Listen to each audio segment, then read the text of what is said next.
ከዚህም ሌላ ተመሳሳይ ተግባር የሚያካሂድ ህብረት እዝ የተባለ ክፍል ነበር። የዚህ ክፍል ኃላፊነት ጥፋተኞችን ፈልጎ የመያዝ፣ የከተማውን ጸጥታ በስውር መቆጣጠር፣ የታሰሩ ሰዎችን ቤት መፈተሽና ከወንጀል አድራጎት ጋር የተያያዙትን ንብረቶች ብቻ ሰብስቦ ጉዳዩ ለሚመለከተው ክፍል በደረሰኝ ማስረከብ ነበር።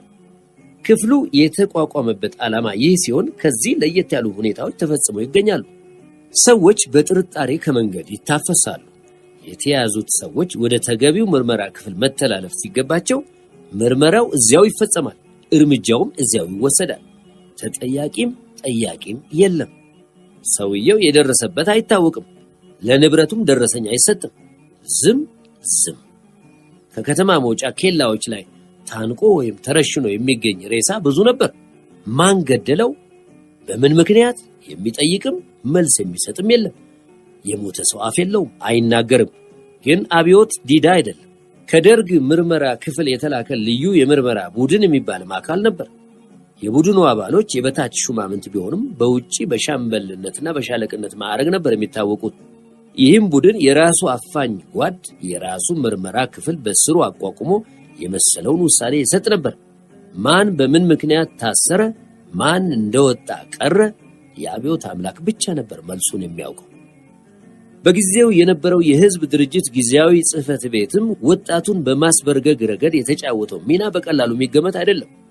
በጠባብ ብሔረተኛነትና በጭፍን ጀብደኝነት ስሜት የሚመሩ ግለሰቦች በውስጡ ነበሩ። በመሆኑም ከአደራጅነት ጎናቸው ይልቅ የበታኝነት ጎናቸው አይሎ ይታይ ነበር። አብዮት የማያቋርጥ ሂደት ነውና እንደ ኩሬ ውሃ አንድ ቦታ ላይ ረግቶ አይቆምም። ወራጅ ውሃ እየጠራ ይሄዳል። ዛሬ ይሄ ሁሉ ያለፈ ታሪክ ነው። አብዮታችን የዲሞክራሲያዊ ማዕከልነትን አመራር ተቀዳጅቷል። ዲሞክራሲያዊ ማዕከልነት ጥንቃቄን፣ ትዕግስትን፣ አስተዋይነትንና ቆራጥነትን ይጠይቃል። የሰው ልጅ መሰረታዊ መብቶችን የማክበርና የማስከበር ግዴታን ይጠይቃል። ይህን ካደረግን የሰዎችን ልብ የማንስብበት ምክንያት የለም። ህዝቡ ራሱ ይተባበረናል። ለደህንነቱ የማያስብ ፍጡር የለም። አሰራራችንም ይበልጥ ህዝባዊ ሊሆን ይችላል። ደህንነት የህዝብ ጉዳይ ነው። የሚኒስትራችንም ስም ከጸጥታ ወደ ህዝብ ደህንነት የተለወጠው ይህንኑ በማመን ነው። ይህን ሁሉ የምለፈልፈው አለ ምክንያት አይደለም። በመናሳየው አራያ የህዝቡን ልብ መሳብ አለብን ለማለት ነው። በአንድ ሜዳ በመናደርገው ውጊያ የኤርትራን ችግር ለመፍታት የተነሳን የሚመስላቸው ወገኖች ሊኖሩ ይችላሉ። እርግጥ የወንበዴዎችን አከርካሪ መስበር አለብን። ግን የቀይ ኮከብ ዘመቻችን ዓላማ ረጅም ነው። ዘላቂ ዓላማችን በህዝቦች መካከል መግባባትንና መተማመን መገንባት ነው። የሚናፍቀኝ ነገር ቢኖር እርስ በርሳችን መገዳደል ቀርቶ አንዳችን ለሌላው የምንሞትበትን ቀን ማየት ነው። ተጨማሪ መረጃ አለኝ አለ ስዩም በረጅሙ ካዛጋው በኋላ። ቀጥል። ከአዲስ አበባ የመጡት ሰዎች ጉዳይ በጣም አሳስቦኛል። እንዴት? በየሱቁ፣ በየቡና ቤቱ፣ በየመንገዱ የሚታዩት እነሱ ብቻ ናቸው። ምናልባት አሁን ወደ ባቢሎን ብንሄድ ሰፈሩን ወረውት ይገኙ ይሆናል። ትላልቆቹም በየሴክሬቶ ገብተው ተሰግስገዋል። ኋላ አንድ ነገር ቢደርስባቸው የማን ኃላፊነት ይሆናል አለ። ኮሎኔል በትሩ ራሱን ነቀነቀና ሁሉም በግሉ ኃላፊነት አለበት። እዚህ የመጣ ነው ለሽርሽር አይደለም። ግን አንድ ነገር እናደርጋለን። ተከታትለን ሪፖርት ማድረግ አለብን እያንዳንዳቸው። ግን እኮ አለ ስዩም። ግን ምን? ወጪ የለንም። መረጃ ያለ ገንዘብ አይገኝም። ያለ ገንዘብ ምንም መስራት አይቻልም። ገንዘብ ያስፈልገናል። ኮሎኔል በትሩ ፈገግታውን እያሳየው አዎ፣ በተለይ አንተ ገንዘብ ያስፈልጋል። ኪስህ ቀዳዳ ያለው መሰለኝ። ስለ ገንዘብ አታስብ፣ ሞልቷል። ይልቅ ችግሩ ያለው እንዴት በዘዴ እንጠቀምበት የሚለው ጥያቄ ላይ። ግን እንዳያበላሹ ተጠንቀቅ። ጉቦና መልጃ የሚወዱ ብዙ ናቸው። የዚህ ሀገር አብዛኛው ሰው አለ ምክንያት ቀዳዳ ሳንቲም አትወጣው። በጋበዘህ ማለዳ በጠዋት እገሌን አማልደኝ፣ እገሌን ወይም እገሊትን አስፈታልኝ፣ ለገሌ ወይም ለገሊት ፓስፖርት አስወጣልኝ ብሎ አይኑን አፍጦ ይመጣል። ከመሃል ሀገር የሚመጣው ሰው ሁሉ ለችግራቸው ሁሉ መፍትሄ የሚያስገኝላቸው ይመስላቸዋል። በተለይ ሴቶቹ። ተጠንቀቁ ጓዶች። በአማላጅነት የመጣብኝ ሰው በምን ምክንያት እንደሆነ ግልጽ ነው። ራሳችሁን ከዚህ ነገር ጠብቁ፣ ሌላውንም ተከታተሉ። ወደ አንድ ነገር ማምራት አይቀርም። እያንዳንዱ ድርጊት ከኋላው ተመጣጣኝ የሆነ ምክንያት አለው ብሎ ንግግሩን እንደጨረሰ አሁንም ስዩም እጁን አወጣ። ተክላይ ዘድንግል ስዩምን በጥላቻ አይን ተመለከተው። አዛጋ፣ ሰልችቷል። ሰዓቱን ተመለከተ። ተስፋ ቆርጦ ወንበሩ ላይ ተመቻችቶ ተቀመጠ። አራተኛው ሰው ሻለቃ ጋረደው መኮንን ብዙ የሚናገር ሰው አይደለም። ዝምተኛ ነው። የሚያዳምጥም አይመስልም። የምርመራ ክፍል ኃላፊ ነው። በዚሁ ሥራ በአስመራ ለብዙ ጊዜ ቆይቷል። ብዙ ሰዎች ስሙን ሲሰሙ ይርበደበዳሉ፣ ይንቀጠቀጣሉ። ገልብጠው ከማለት ሌላ ትዕዛዝ አያውቅም። በፖለቲካ እስረኞች ላይ የሚጠቀመው ሳይኮሎጂ ቢኖር አንዳንዴ እንደ ጓደኛ አቅርቦ ያሳስቃቸዋል፣ ያጫውታቸዋል። በዚህ ዘዴ የሚፈልገውን ካላገኘ ወይም ለጥያቄው አመርቂ መልስ ካልሰጡት ማኩረፍ ይጀምራል። ያኮረፈ ወይም ፊቱን ያዞረለት እስረኛ ሁሉ በያለበት በቆሙ ሽንቱን ሲለቅ ነው የሚውለው። ሲገርፍና ሲያስገርፍ ውሎ ማታ ከሚስቱና ከልጆቹ ጋር በሰላምና በእርጋታ ሲጫወት ላየው ሰው ያስገርማል። የቤተሰብ ሰው ነው። ቤተሰቡን በጣም ይወዳል፣ ያከብራል። ማምሸት አይወድም። እንቅልፋም ነው። ማታ በቶሎ ይተኛል፣ የሰላም እንቅልፍ። ታዲያ ቢሞት ማታ የምርመራ ሥራ አያካሂድም ወይም እንዲካሄድ አያደርግም። ሁሉም የሰላም እንቅልፍ እንዲተኛ ይፈልጋል። ኮሎኔል በትሩ በልቡ ትንሽ ሳይኮሎጂ ቢማር አሁን ምን ነበረበት አለና ወደ ስዩም ዞሮ እሺ ምን ነበር ብሎ ጠየቀው። ስዩም ስስ ከንፈሮቹን አሞጥሙጦ ጓድ ኮሎኔል፣ ይሄ ለአንዴና ለመጨረሻ ጊዜ እየተባለ የሚነገረው ነገር ደስ አላለኝም። እንዴት ማለት? የቀይ ኮከብ ዘመቻ የታቀደው ለ3 ወር ነው አይደለም? ሊሆንም ላይሆንም ይችላል። በ3 ወር ውስጥ ችግሩን ለአንዴና ለመጨረሻ ጊዜ እንፈታለን ብለን በይፋ መናገር ለፖለቲካችን ጥሩ አይመስለኝም። ለምን? ኋላ ካልሆነልን መጥፎ ግምት ላይ ይጥለናል ብዬ ነው። ጠቅላላ የሀገሪቱን ማመራር አደጋ ላይ ይጥላል። ይሄን መጠቆም ግዴታችን ይመስለኛል። ጥሩ ነው፣ ግን አትስጋ። በ3 ወር ውስጥ በዚህ ክፍለ ሀገር ያለውን ችግር ለአንዴና ለመጨረሻ ጊዜ እንፈታለን ያለ የለም። እርግጥ በሚቀጥሉት 3 ወራት የተወሰነ ግብ ለመምታት ታቅዷል። ግን ችግሩን ለአንዴና ለመጨረሻ ጊዜ የመፍታት ትግሉ ይቀጥላል። ምን ያህል ጊዜ እንደሚወስድ የሚያውቅ የለም። በዚህ አንጻር ነው አባባሉ መታየትና መተርጎም ያለበት። ግን ጥሩ ነጥብ ነው። የፕሮፓጋንዳና ቅስቀሳ ክፍል በዚህ ላይ ጥንቃቄ ማድረግ ይኖርበታል። ሌላ ነጥብ ያለው አለ? እሺ፣ ወደ ምርመራ ክፍላችን እንሂድ። ሻለቃ ጋረደው መኮንን ድምፁ ጎርናና ነው። ሲናገር ከመሰልቸት የተነሳ የማይናገር ይመስላል። አይኖቹ ፈጠጥ ያሉ ሆነው ቀያዮች ናቸው። መልኩ የተቆጣ አንበሳ ፊት ይመስላል። ብዙም መረጃ የለኝም ዛሬ። ምን ነው ብዙ ሰዎች ያልገለበጥክም መሰለኝ አለ ኮሎኔል ባሽሙር። ወንበዴ ካልቆጠቆጠው መቼ ይናገራል?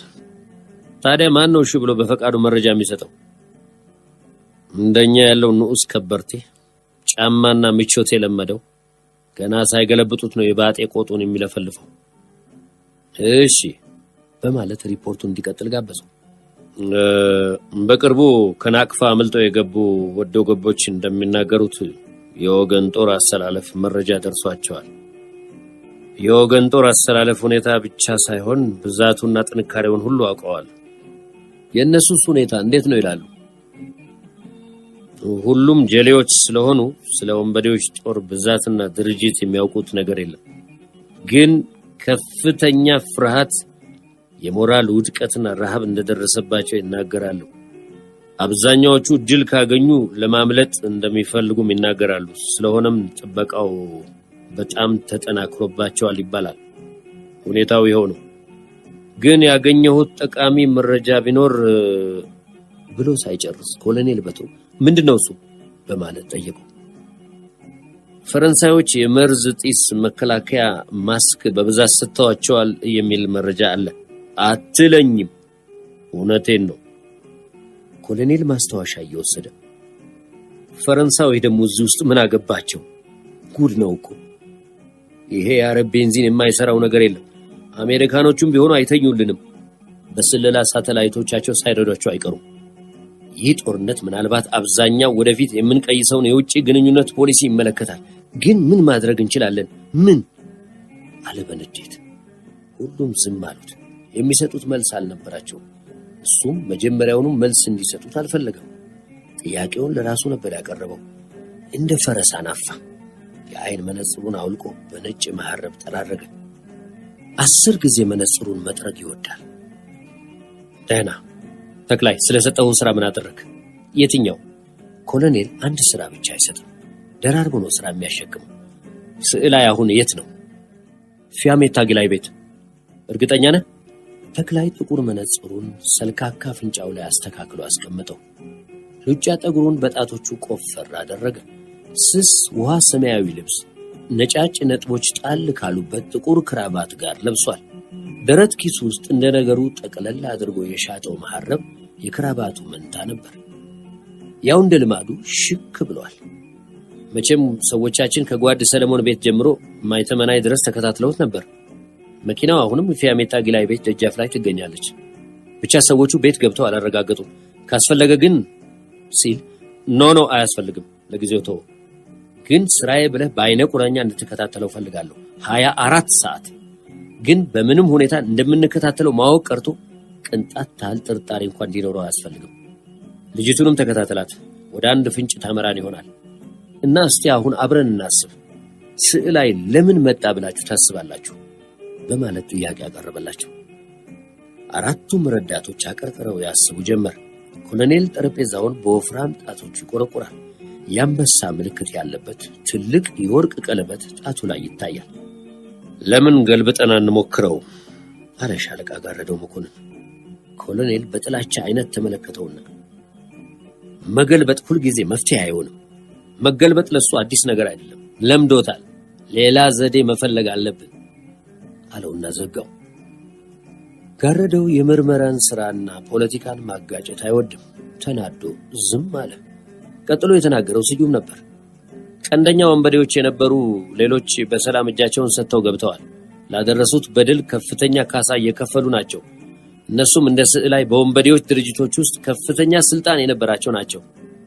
የስዕላይ መምጣት ምን አዲስ ነገር ተገኘበትና ነው አሁን ስለሱ የምንጨነቀው? ግን ለምን አሁን? ለምን ይሄን ጊዜ መርጦ መጣ? የተተከለብን ሰው ነው ወይስ በሀቅ ተመልሶ የመጣ? የተተከለብን ሰው ከሆነ ለምን ዓላማ? ይሄን ነው ማወቅ ያለብን። ስዕላይ በጣም ብልጥ ነው። የሚሰጠው መረጃ ሁሉ ትክክል ነው። በሚናገረው ሁሉ ግልጽ ነው።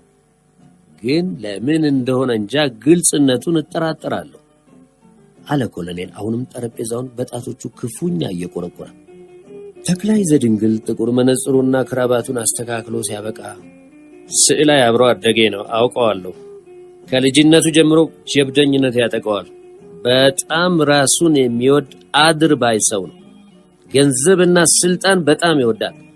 አደገኛ ሰው ነው ብሎ ቀጥሎ የሚናገረውን ነገር ሲያስብ ቆየና ፌዴሬሽን ሲፈርስ ልጆች ነበር። ሸዋታ አስመራ ውስጥ ያስገባኝ እሱ ነው። ስለሚደባደብ እንፈራው ነበር። አንዳንድ ባለስልጣኖች እንድንገድል ሁሉ ይገፋፋን ነበር። ኋላ አጋለጠን። በሱ አመራር ስር የነበርነው 6 ልጆች ታሰርን። እኔ እንኳን በእስር ቤት ብዙም አልቆየሁም። አባቴ አስፈቱኝ። አንድ ጓደኛው ተከስተ ገብራይ 7 ዓመት ጨርሶ ወጣ። አሁን የፓራዲዞ ቡና ቤት ባለቤት ነው። ከኔ ይልቅ ተከስተ ሊገልጸው በጣም ይፈልጋል። ስዕላይ ኋላ ቆይቶ የአውራጃ ገዢ ሆኖ ተሾመ። በዚያን ወቅት የሲአይኤ ሰላይም ሆኖ ይሰራ ነበር።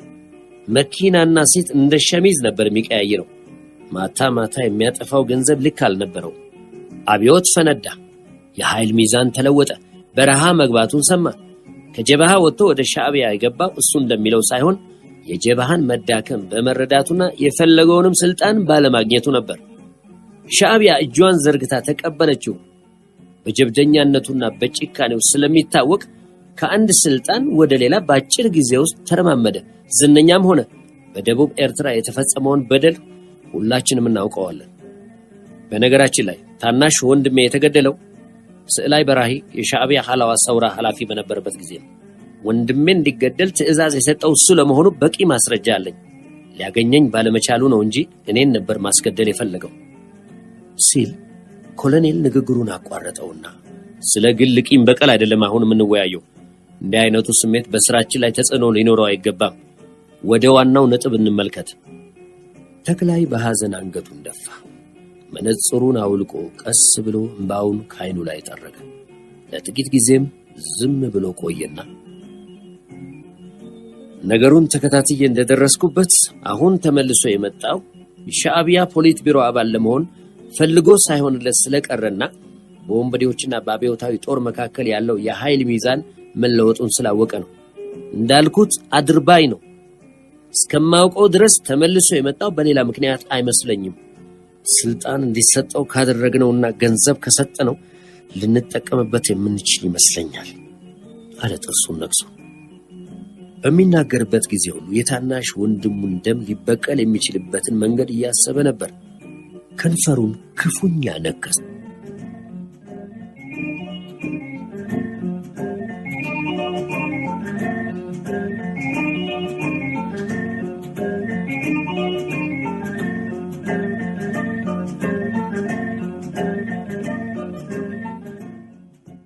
ኮሎኔል በትሩ የተክላይ ስሜት አላማረው። የወዶ ገቦችን ደህንነት የመጠበቅና እነሱን የመከታተል ኃላፊነት ያንተ መሆኑን አትርሳ። መጠበቅ አለበት። ምናልባት ያስፈልገን ይሆናል። የፈለገውን ገንዘብ ስጠው። መኝታውም ካልቤርጎቻ ወደ ኒያላ ይለወጥለት። ግን ተመልሶ የመጣው አንተ አሁን ባልከው ምክንያት አይመስለኝም። አሸብር ለጠቀና ታዲያ በምን ምክንያት ይመስለዎታል? የተተከለብን ሰው ቢሆንስ? ነገሩን ከዚያ አቅጣጫ ለመመልከት ሞክራችኋል? ስዩም ስስ ከንፈሮቹን እንደ ልማዱ አሞጠሞጠና ሻዕቢያ አሁን ማን ይሙት እንደሱ ያለ ብዙ ምስጢር የሚያውቅ ሰው ራሷን ለማጋለጥ ትልካለች? አይመስለኝም አለ። መጠራጠር አይከፋም። ተክላይ በጥብቅ ተከታተለው። ስለ ፊያሜታ ጊላይስ የምታውቀው ነገር አለ? ቆንጆ መሆኗን ብቻ ነው የማውቀው። ስለሷ ሻለቃ ጋረደው ቢናገር ይሻላል። ለጥቂት ወራት የክብር እንግዳው ነበረች። ጋረደው ተክላይን የጎሪጥ ተመለከተውና ዝም አለ። ጋረደው ስለ ፊያሜታ ጊላይ የምታውቀው ምን ነገር አለ ብሎ ኮሎኔል ጠየቀው። ሐዝሐዝ ለ3 ወር ታስራ ነበር። መቼ? በ1969 በምን ምክንያት? መዋጮ ከፋይ የጀበሃ አባል ነች ተብላ እና እንደ እውነቱ ከሆነ መዋጮ አልከፈለችም። የጀበሃ አባልም አልነበረችም። አንድ ማይተመና የነበረ የውስጥ ወንበዴ እቁብ ግቡ በማለት ያታለለ ገንዘብ ይሰበስብ ነበር። ኋላ ሲያዝ ቁብተኞችን የጀበሃ አባሎች ናቸው በማለት ጠቆመ። ልጅቷ በሰውየው ጥቆማ ከተያዙት ሰዎች ውስጥ አንዷ ነበረች። ሌላ ኃጢያት አልነበረባትም ብሎ ዝም አለ። ገልብጣታል? አልቻልኩም። እንዴት? ከመናገሩ በፊት ከት ብሎ ሳቀና እንደሷ ያለች ሴት እስረኛ አጋጥሞኝ አያውቅም ብሎ ንግግሩን ጀመረ። ትዝ እንደሚለኝ መስከረም ወር ላይ ነበር የታሰረችው። ግቢው ውስጥ የበቀለውን አደይ አበባ ሰብስባ የጆሮ ጉትቻ፣ የአንገት ድሪ፣ የእጅ አምባር እየሰራች ታጌጥበት ነበር። እስረኞቹ ሁሉ ልዕልት ፊያሜታ እያሉ ነበር የሚጠሯት። እንደዚያ በአደይ አበባ ታጌጥና ቀጤማ ጎዝጉዛ ቁጭ ስትል እውነትም ልዕልት ትመስል ነበር። እሷም ይሄን አውቃ ነው መሰለኝ የአደይ አበባ አክሊል ሰርታ ራሷ ላይ ትደፋ ነበር። አንድ ቀን እንኳን ከፍቷት አይቼ አላውቅም። ደስተኛ ነበረች። እስር ቤቱን እንደ ቀልድ እያየችው ነው መሰለኝ። ደንታ አልነበራትም። አይዞሽ የእውነቱን ንገሪኝ፣ መዋጮ መክፈል ምንም አይደለም። እንኳን አንቺ ከመሃል ሀገር የመጡ አንዳንድ ትልቅ ሰዎችም ቢሆኑ ለሕይወታቸው እየፈሩ ለወንበዴዎች መዋጮ ሲከፍሉ ቆይተዋል እያልኩ እያጫወትኩ ለማግባባት በሞክርም አኩርፌ ባስፈራራትም ሁሉ ጊዜ የምትሰጠኝ መልስ እኔ መዋጮ አልከፈልኩም፣ የጀበሃ አባልም አይደለሁም። ይሄ ጀበሃ ሻዕቢያ የምትሉትንም ነገር የሰማሁት እዚሁ ነው። 20 ብር በወር 2 ጊዜ ለቆብ ከፍያለሁ። መዋጮ ቢሆን 20 ብር ለምን እከፍላለሁ? 2 ወይም 3 ብር ይበቃ ነበር። 1000 ብር የሚያገኙትም ከ5 እና ከ10 ብር የበለጠ አይከፍሉም ሲባል እሰማለሁ። ወንበዴዎች ሲመጡ እንዲያመሰግኑኝ ነው ትለኝ ነበር። ታዲያ አንድ ቀን ወደ ምርመራ ክፍል ወሰድኳት። ጋቢዋን ከላዋ ላይ ገፍፌ ጣልኩትና እውነቱን ትናገሪያለሽ ወይስ አልኳት። ምን አለችኝ መሰላችሁ? ይገርማል። አንተ ባለጌ ሰቅልህ ልትገለብጠኝ ነው? ውይ አንተ አባቴ ይሙት ባለጌ ነህ፣ እስኪ ንካኝ አለችኝ። ልገለብጣት አልቻልኩም። ስቄ ለቀኳት። ለምን እንደሆነ እንጃ ንጽሕት መስላት ታየችኝ ብሎ ታሪኳን ነገራቸው። ተክላይ ዘድንግል የባህር ዳር ቄጠማ የመሰለውን ለጋ ለግላጋ ውብ ገላዋን በዓይነ ሕሊናው እያየ በልቡ ተመኛት። በጭኖቿ መካከል የተደበቀ ትልቅ ምስጢር ታየው። በሌላ በኩል ስዕላይ በራሂን ለጊዜው ሊገድለው ባይችልም አንጀት ኩበቱን የሚያሳርርበት መንገድ በፊያሜታ ጊላይ ውበት አማካይነት ድንገት ተገለጸለት። ፈገግ አለ። ኮሎኔል በትሩ ተሰማ ጠረጴዛውን በጣቶቹ እየቆረቆረ አንድ አይኑን ከድኖ በሌላ ኢላማ ላይ ሲያነጣጥር ቆየና እሺ ልጆች ጊዜው መሽቷል ብሎ ጀመረ። ስለ እያንዳንዱ ሰው በእጃችን ያለው መረጃ በቂ አይደለም። ጓድ ጋርደው ከነገ ጀምሮ በዚህ ከተማ የሚኖሩትን ሰዎች የተሟላ ህይወት ታሪክ መረጃ ፈልጋለሁ። አንድ ባዮግራፊካል ኢንተለጀንስ ማዕከል መፍጠር አለብን። አስቸጋሪ መሆኑን አውቃለሁ ጓድ፣ ግን መሆን አለበት። ህዝባውያን ድርጅቶች ባሉበት በአሁኑ ጊዜ ስለ ግለሰቦች መረጃ ማግኘት አያስቸግርም። የት እንደተወለዱ፣ የት እንዳደጉ፣ የት እንደተማሩ፣ ምን ፍላጎት እንዳለባቸው፣ ምን እንደጻፉ፣ ከማን ጋር የት እንደሚውሉ፣ ከዚህ ቀደም ምን ሪኮርድ እንዳላቸው፣ ከተቻለ ጠባያቸውንም ጭምር። ስለ ሰው ኃይል አትስጋ። ነገ ስለሚያስፈልግ ሰው ኃይልና ገንዘብ ሪፖርት አቅርብልኝና ስራውን እንጀምራለን። ጓዳ ሸብር ከቀበሌዎች ስለጠፉት ሰዎች ማንነት፣ ከማን ጋር ግንኙነት እንደነበራቸው፣ በፊት እንዴትና ማን እንዳስመረጣቸው ካንተ በነገው ዕለት ዝርዝር ሪፖርት ፈልጋለሁ። ስለ ህዝባውያን ድርጅቶች ደህንነት የምታቀርበው ሪፖርት ዘግይቶ መሆን የለበትም። ካለህበት ሪፖርት እንድታደርግልኝ ፈልጋለሁ። በከተማው ዙሪያ እንደተባለው የጥበቃው ክልል ስፋት እንዲሰፋ ተደርጎ እንደሆነ ተመልክተህ አስቸኳይ ሪፖርት በጠዋት አቀርብልኝ። ጓድ ስዩም ከባህል ሀገር ለዘመቻው የመጡትን ሰዎች ሁኔታ መከታተል ያንተ ኃላፊነት ነው። የት እንደሚሄዱ፣ ከማን ጋር እንደሚገናኙ፣ ምን እንደሚያደርጉ፣ ምን እንደሚሉ፣ ስለ እያንዳንዳቸው ህይወት ታሪክም ባጭሩ ሪፖርት ፈልጋለሁ። የወንበዴዎች ሬዲዮ ጣቢያ ከነገ ጀምሮ ጃም ይደረጋል ተብሎ ተነግሮኛል። ጋዜጠኞችን አላምንም። መደረግ አለመደረጉን አንተ ተከታተል። ሚዲያዎቻችን የሚያስተላልፏቸውን ፕሮግራሞችም እንደዚሁ አለና መነጽሩን አውልቆ እየተራረገ ሲያስብ ከቆየ በኋላ እሺ ልጆች፣ አንድ ቲዮሪ አለኝ።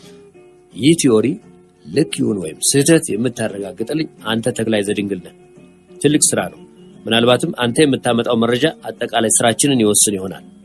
ቲዮሪው እንዲህ ነው። ስዕላይ ላንድ ተልኮ የመጣ ይሆናል ብዬ ገምታለሁ። የወንበዴዎችን ሬዲዮ ጣቢያ ሰምታችሁ እንደሆነ የሱ መምጣት በእኛ ሚዲያዎች ከመገለጹ በፊት እሱን የሚያጥላላ ሰፊ ፕሮፓጋንዳ ማካሄድ ጀምረዋል። በፊት ሌሎቹ ሲገቡ እንዲህ አድርገው አያውቁም። አሁን ለምን ሊያዘናጉን ይሆናል ብዬ አስባለሁ።